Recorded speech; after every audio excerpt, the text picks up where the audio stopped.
Roast അല്ല, dry fry beef കറി, പപ്പടം, നെല്ലിക്ക ചമ്മന്തി. ഇത്രയും സാധനങ്ങളാട്ടോ ഒന്ന് അമ്മയുടെ കിച്ചണിലുള്ളത് കിട്ടും. അമ്മേൻ്റെ വീട്ടിൽ വന്നാൽ മുടങ്ങാതെ ഞാൻ അമ്മയുടെ ഫ്രിഡ്ജ് തുറന്ന് നോക്കട്ടെ എന്തൊക്കെയാ ഉള്ളതെന്നുള്ളത്. ഇതെന്താ കാര്യമാണല്ലോ. ഇതെന്താ അച്ചാറമ്മ താഴെ കിടക്കുന്നത്?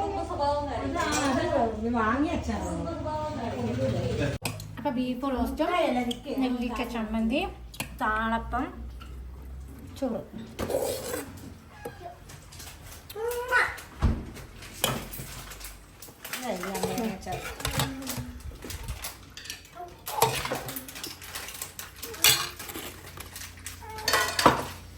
നെല്ലിക്ക ചമ്മന്തി